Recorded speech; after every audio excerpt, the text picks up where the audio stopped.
Hey and welcome back to the channel. Today we're going to be doing a deck guide on a Team Legacy deck made by Danirai. Now I've been playing this one a lot this season. It's probably my favorite deck to play and it does really well against highly competitive players on the ladder. So with this one here, it has the Reckless Flurry leader ability. This got a rework. Before it was just a one order or one charge. Now it's 3 charges. It adds an extra damage overall to what the leader ability has, but it does allow you the versatility of splitting it up by round instead of just having that one charge that you're using. So that's why we have it here. And with the magic lamp, we just need points. So with this, transform into a lamp djinn, it's just going to be 5 points on the board should we go first. And the most expensive card in the deck is Carapace, but it's very needed in this meta. Banish a unit or artifact. This is going to punish the greedy players and scenario players, so it's really nice to have in here. Squabbled Totem is just for the Temple Swing. We're going to get 2 of the Fanatics, and of course we could transform them if we click it on order and get the extra 2 points per side. Now, I don't think we're going to be really using the Resilience tag with this deck, so you probably want to activate Totem the round that it's played. And we have Lambert next. Lambert's great because a lot of the decks we're playing right now, there's been a return of Araka's Swarm. I've been seeing a lot of elf decks in one way or another, whether it's a trap elf deck or a Gezra's elf deck or a Redea elf deck. There's really no shortage of those. Death Wish is making a comeback, so there's a lot of duplicates on the opponent's sides.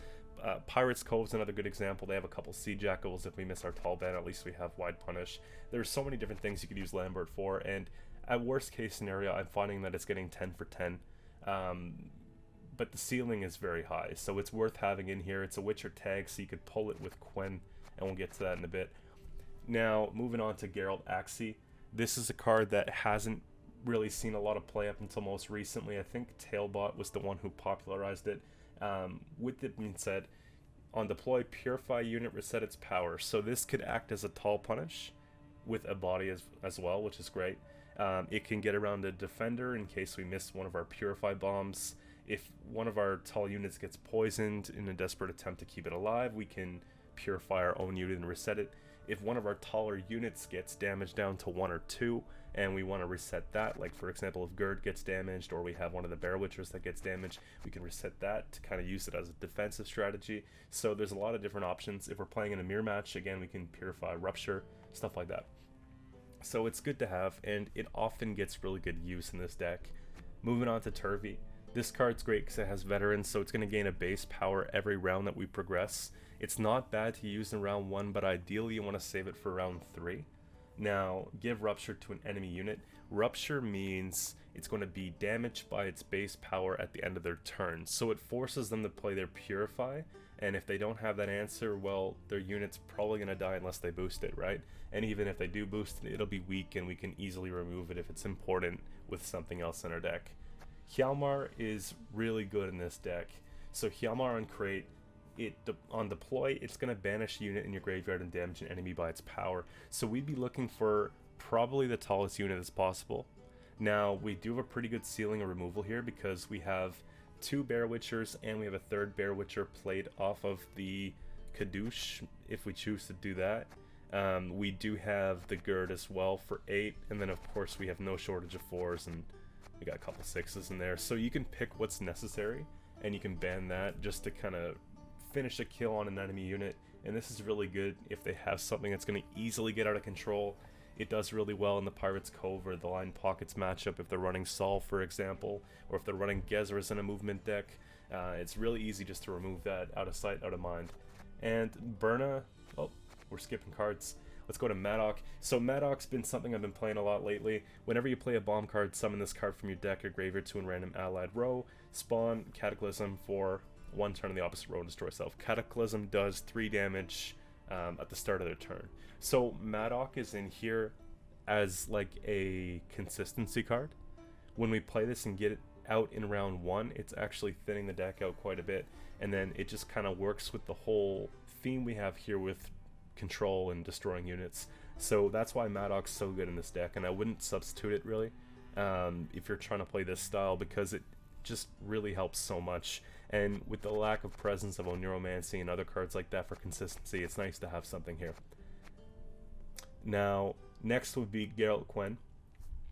With this one here, it has a shield. Deploy, play a Witcher card from deck. So this is like our alternative Oniromancy, so to speak, because a lot of the cards that we have and the cards that we're going to want to pull into are going to be Witchers.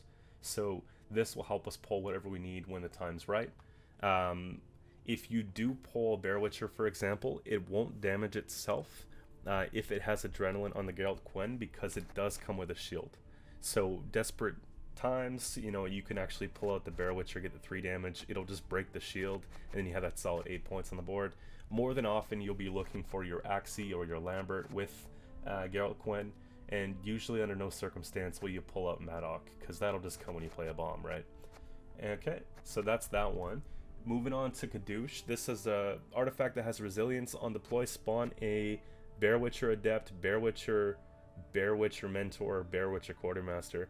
Now, on the order, you get to heal each one by 2, so you could pick what's right. If you need a proactive play, you're often going for the Bear Witcher Quartermaster. That's a solid 8 points, and of course you could heal another enemy, or ally in this case, on the opposite side if you need to damage it. Bear Witcher Mentor, if the board state is full of damaged units, that's going to get a lot of good value. And more than often, you're going to be picking the Bear Witcher, because generally speaking, I'll play this card when I have Adrenaline 4, because it gives me a good option here. Sometimes even Adrenaline 3 if I'm really fishing for the Mentor, but 9 times out of 10, Bear Witcher is what's coming off of this. And going down to Birna. Birna's mainly just to get a more consistent hand, as well as thin the deck out. Like I said, there's no Oniromancy, so this is our last attempt on getting things nice and thinned out. And we get to draw 2 cards and discard 2 cards. Now, I like to obviously search for the Tursic Skirmishers to get them on the board, because when you discard them, they do come to the melee row. But if you have to, you can actually discard, you know, to get something ready for the Hjalmar, for example.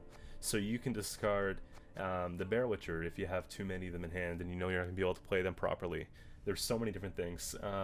If you have Madoc in hand, you can actually consider discarding it, because then you can bring it back with a bomb and it's not going to complete waste. Meanwhile, you're pulling into something that might be more useful for you. So there's a lot of different ways to play Birna. Moving on to Gerd. With this one, deploy Spawn and Deafening Siren on the opposite row and damage all units on the row by 1. Adrenaline 3, Spawn and Deafening Siren on the opposite row and damage it by 1 instead. Now, it's like a reverse Adrenaline effect. Ideally, you want to play this early. The only issue is that the board state doesn't really get to the point where you want to play this card until late in the round, so it's a little tricky. But if they do swarm fast, here's your counter swarm measure. So it's really nice. Worst case scenario, you're getting 7 for 7. The ceiling, though, is very high, so it's worth including in this deck, as well as, you know, you could substitute it for something else if you find a better fit, but I think it's pretty good. Now, Maxi, there's a lot of things in our deck that can brick, such as pulling into Madoc, pulling the Skirmishers, but not pulling the Skald or the Birna, right? So with the Maxi here, we have the ability to look at our deck in order from the top to bottom and shuffle a card from within your deck to the bottom of it. This is going to help our pulls for round 2 and 3. So ideally, we want to play Maxi in round 1.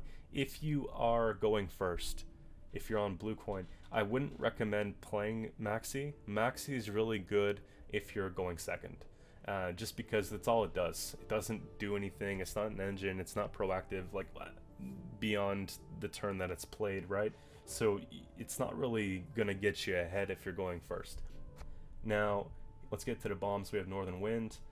Damage unit by 4, Deathbolt, banish it. That's really good for a recurring card in the game. If you're playing against Battle Trance, for example, the Crow Mother. If you're playing against Syndicate, with the Flying Redanian, there's a lot of different cards like that within the game. If you're playing against a Madoc Mirror, well, there you go, he took care of it. So pretty simple, and worst case, you could just use it for damage. Now, Moondust, purify a unit and damage it by 4. This is really good against defenders and things with vitality and things with veil that we really can't get around. That's why we have 2 of them in here. It's a very valuable bomb, and it very rarely only gets 4 for 5, because there's a lot of like hidden value that comes with this card. So I love this card. It's in most of my Madoc decks, at least one of them. If I could fit 2, I will. Now, Bear Witchers, of course, we mentioned the purpose of this one here. Deploy damage self by 3, Adrenaline 4, damage self by 3, and an enemy by 3. So you want to play this ideally for the, Adrenaline 4 and get the full damage. There might be some instances where you just chuck it on the board before Adrenaline just for the points, if you're just lacking proactivity, or if you just are maybe looking to draw a pass from your opponent. So there's a couple different scenarios when you would play it early, but it's not always recommended. But we have tons of these in the deck. They're really strong, still very strong, so definitely recommend if you're playing Skellige to try to work this into your decks. Then we have Dimeridium Bomb, damage unit by 4 and give it Veil. So ideally we want to use this for a death blow because we don't want to give the opponent Veil on a unit and kind of buff them in a way. So look to chisel something down and then use this to kill it, just so that it's gone, right? And then this is one of our few engines in the deck, if not our only engine in the deck. We have Brock 4 Hunter. It has Zeal, and the order and range is basically damage an enemy unit by 1 with a cooldown of 2. Whenever you play a beast, reduce cooldown by 1. We aren't really playing beasts like that. I mean, Squirrel counts, but like the Fanatics spawned off the totem don't. So we're not really going to be getting that second effect too much, and that's fine. Brock 4 Hunter usually draws removal, and it's one of the few things that they really get value from removing in the deck. So it's not a bad thing to play these early in the round if we need a proactive play and to draw removal out of them, because we know what's coming at some point. It's just a matter of when. And Haymay Scald works with the whole discard thing. It helps clean up the hand a little bit. More than often you'll find if you don't draw Burna, you draw that. If you draw that, you don't draw Burna, kind of thing. So it's either one or the other. You don't really need to do both. And if you have both in hand and you're forced to use both, it sometimes puts you in a position where you might have to discard a good card. And that's exactly what we don't want. So pick. Burna is generally more points, but there might be a situation where you want to play Scald instead. Just try not to keep both in hand is what I'm trying to say with that one. And of course, Skirmishers, we talked about it. When this unit's discarded, summon it from the graveyard to a melee row. So you never want to play these from hand. It's probably like the worst thing ever, is just playing it for 4 points, but very rarely would you have to. So awesome card to have just for the thinning and consistency.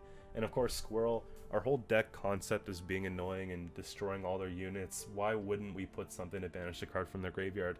So if we miss what we're trying to get rid of, or what we're trying to get rid of is just too hard to destroy with the Northern Wind, we have a second crack at it with the Squirrel. So this really helps kind of get rid of these cards. Also, for those Echo cards like Oneromancy and Amphibious Assault and Blood Eagle and things like that, the Squirrel is a perfect answer. Squirrel is a little bit tricky to play if we're going first round, so ideally you want to play this on,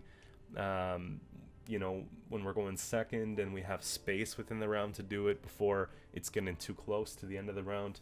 But all in all, it's a great card to have, and you see a lot of Squirrel in the decks that I'm playing. So there we go. Let's play a few games. I have these ones pre-recorded, so I'm not going to give any spoilers, but we'll get right into it. And these are some common matchups that you see on the ladder right now, so it's a perfect example of how this deck performs against top tier players. Now, I did play against Danirai this morning, and I didn't get a chance to record the game, but he totally crushed me. So it just goes to show he made the deck, so he knows how to play around it. So this deck will do good against pretty well everybody except for him right now.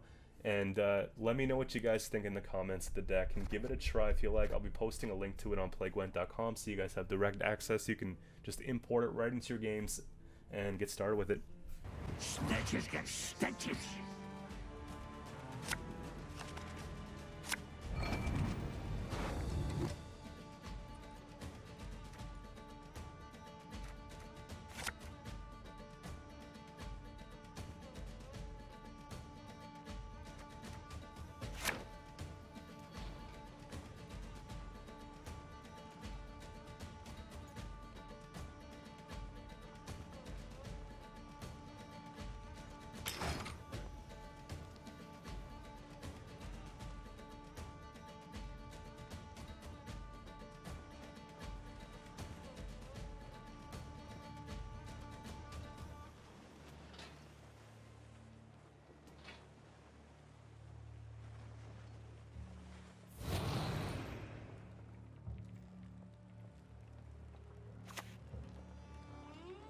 One man's battlefield is another man's ripe patch for harvest.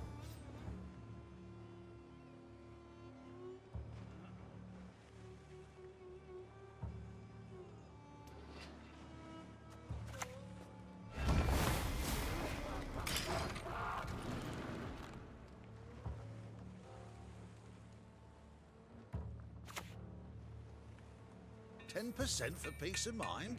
Well...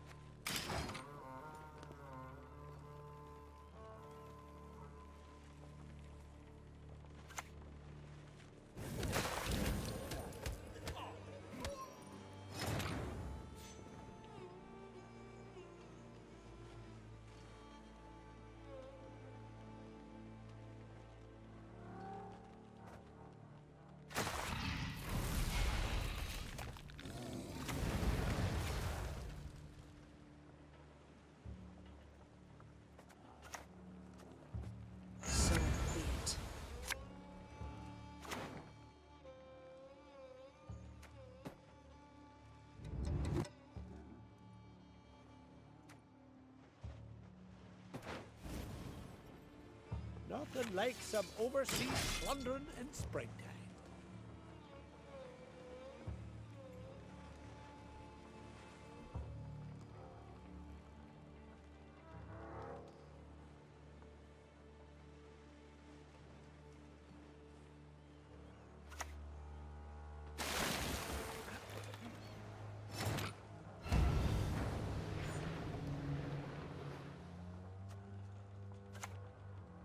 Don't you pester me.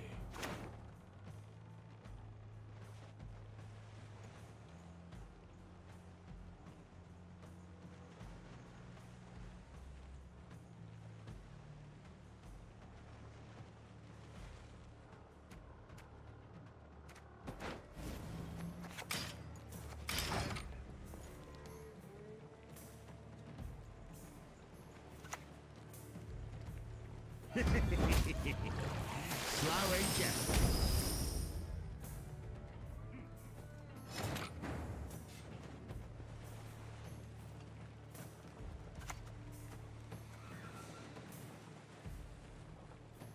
What are you gonna do, huh?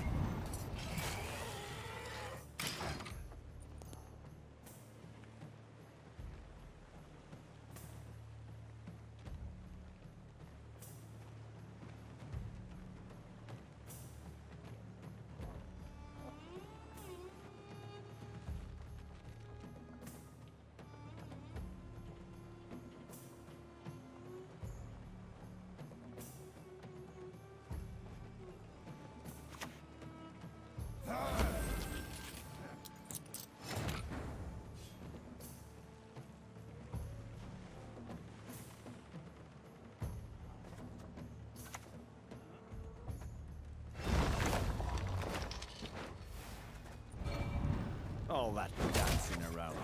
It's not for me.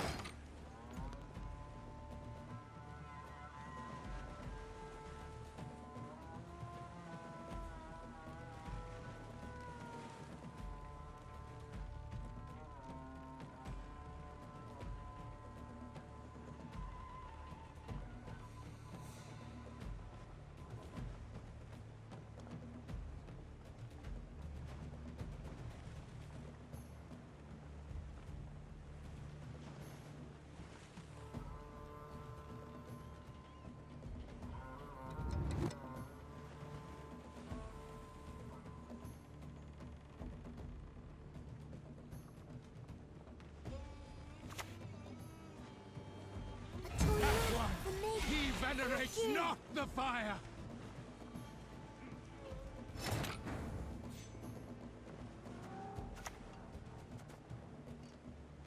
A bit of respect. You're not talking to Geralt.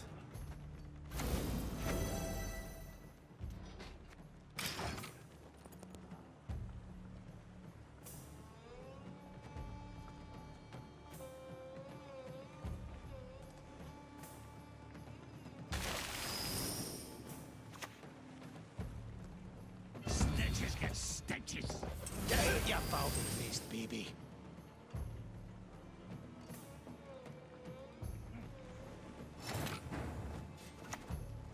Double the coin and consider it done.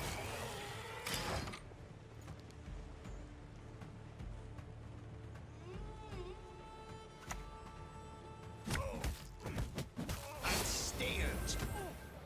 Silence.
What is it?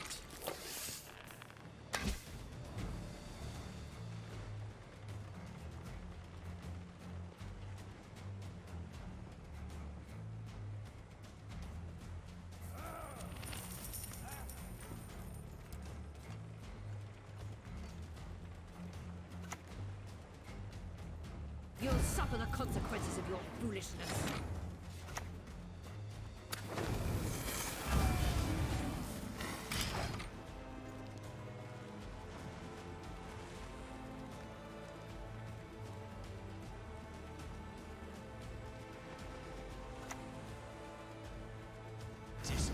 Must splash the only way they learn. Please.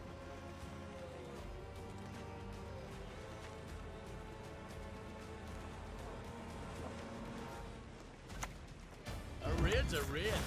Matters not who's village.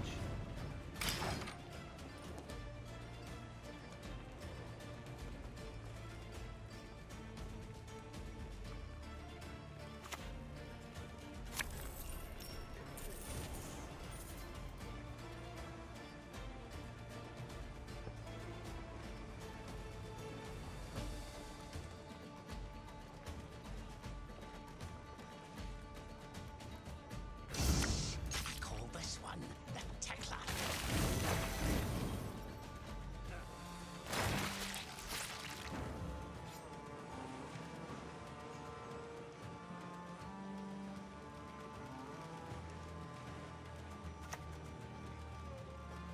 Who wants to taste Skellige steel?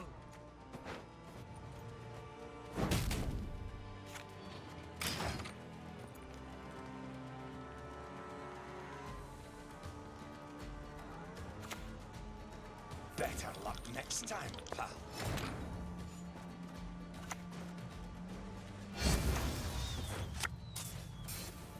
Shoot down, stab dead. Easier that way.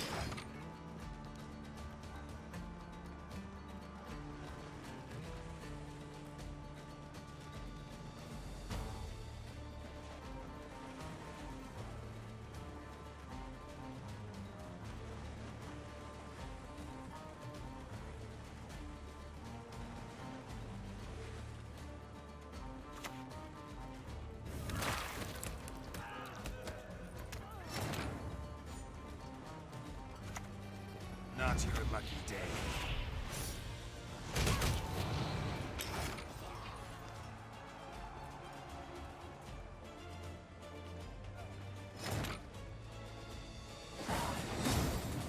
Just great.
Queen of Skellige.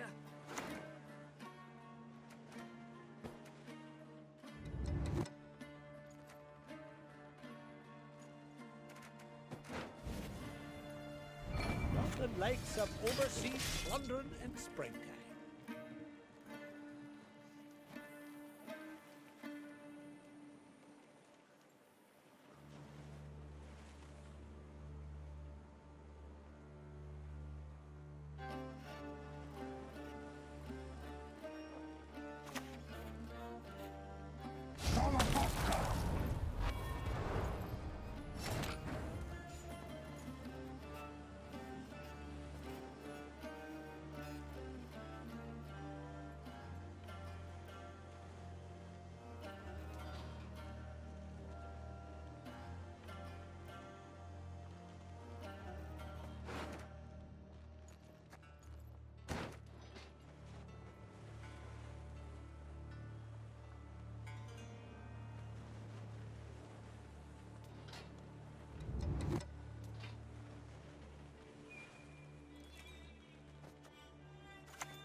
Take care of your blades, and they'll take care of you. Loading the pendulum. I'm much better at that.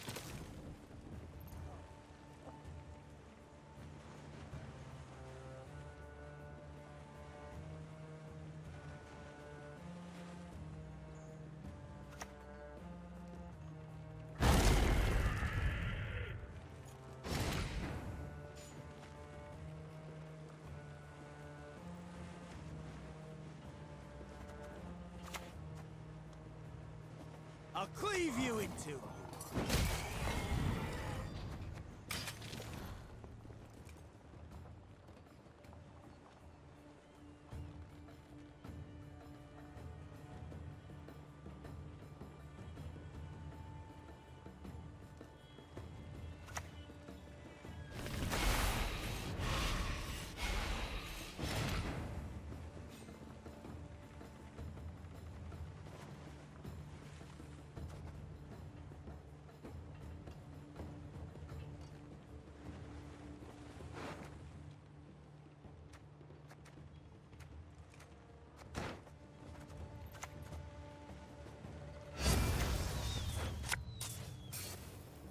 Been waiting a long time for this.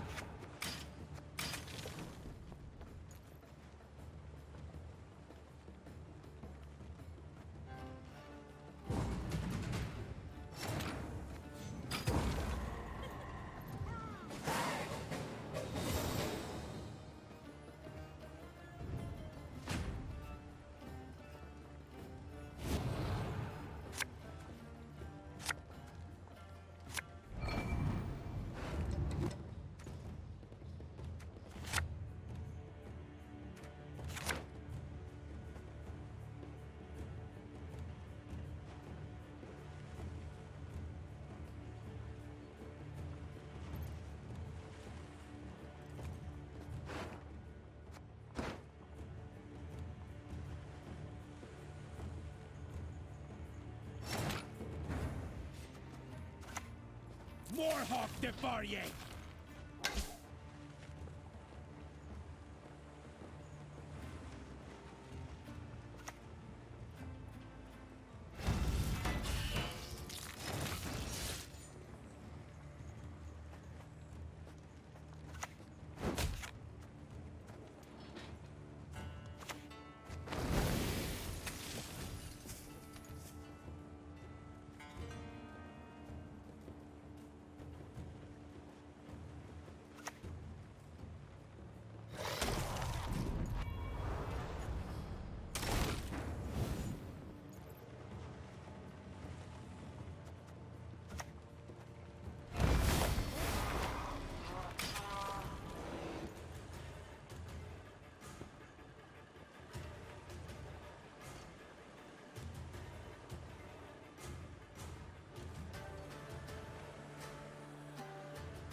Hey, listen here. Listen well. Let's not get in the way of the axe.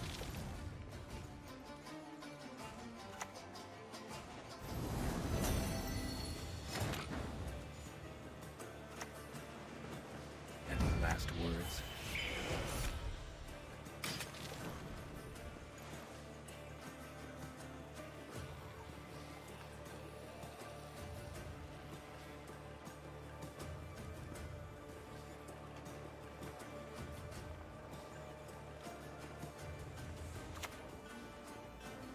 Corpses overboard.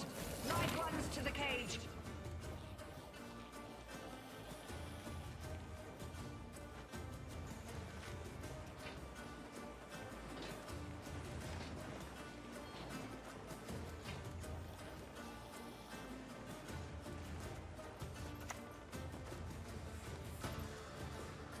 Oh, I love the smell of a burning village in the morning.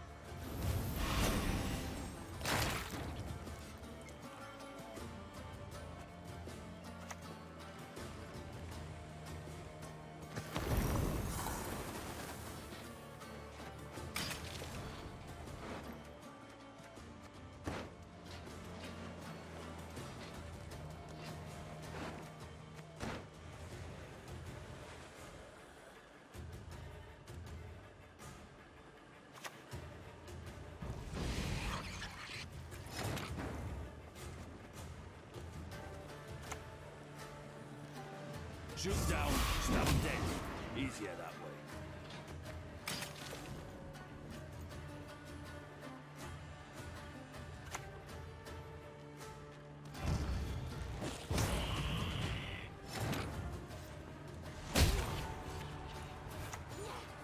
What are you gonna do, huh?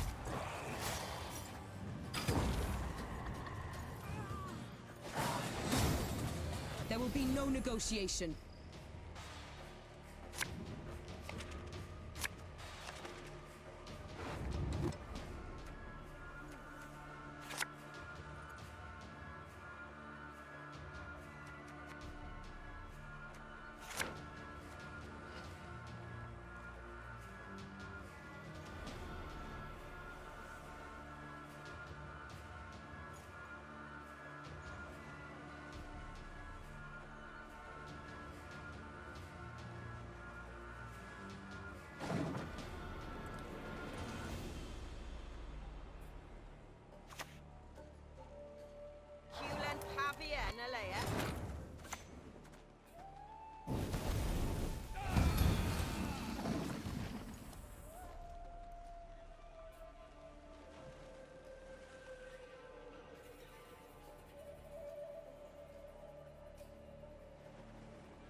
such plan and crit. Arm at last.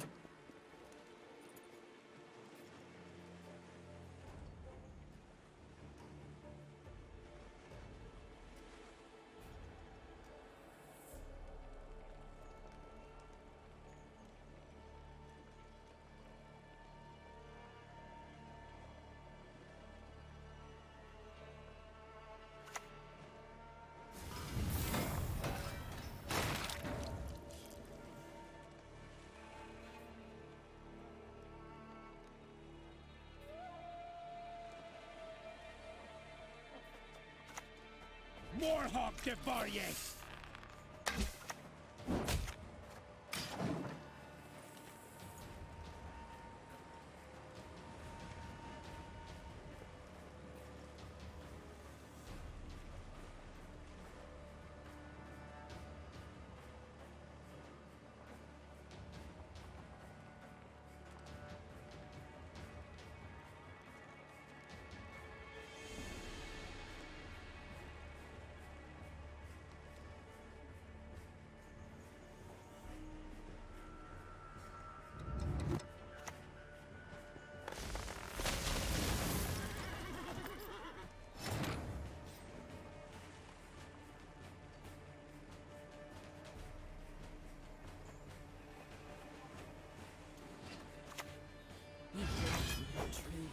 And now I shall break you.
Barbaric creatures, these humans, of another world.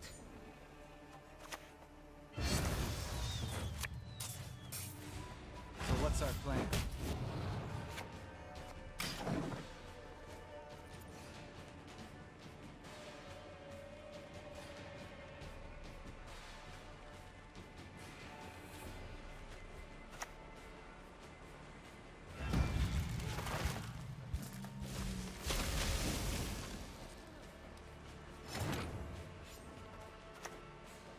Hey, listen here.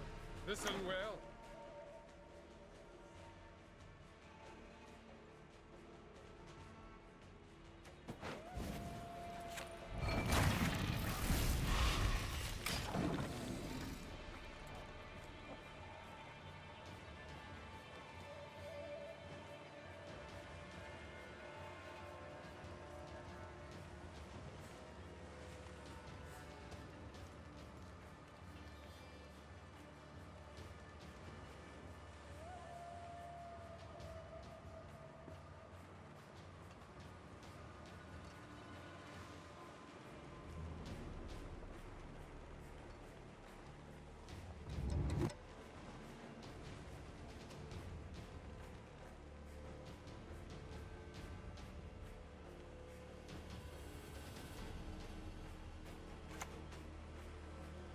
Doles!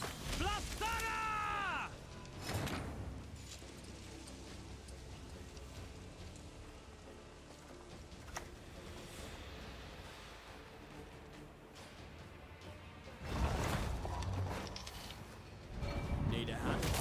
just chop one off.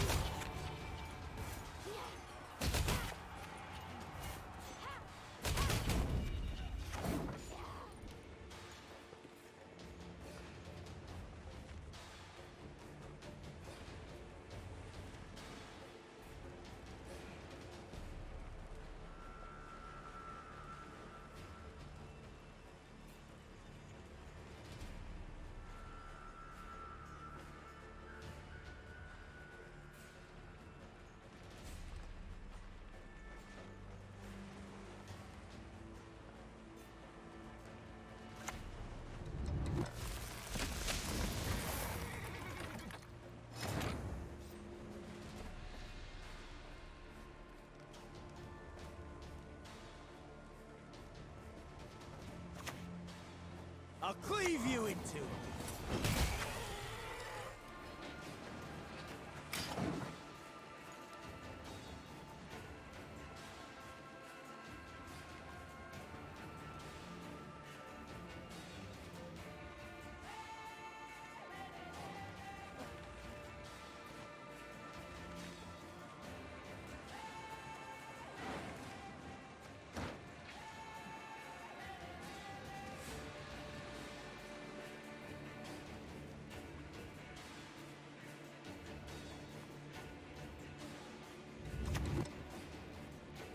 There's a great deal to learn.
Right-head Sparley!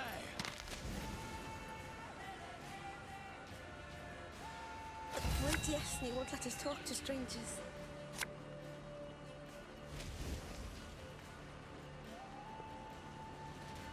Yeah, I worked for the poor years. Better than work for humans.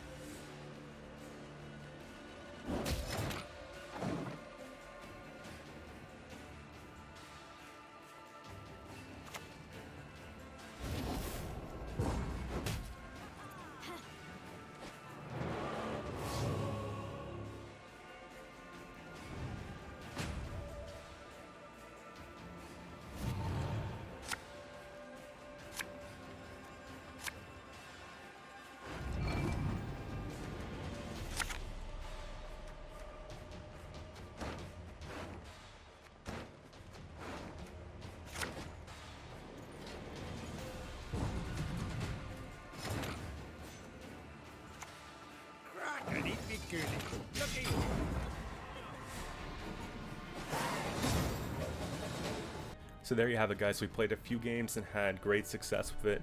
I'm going to continue playing this deck for the rest of the season while I work out what I'm going to be playing for the other factions.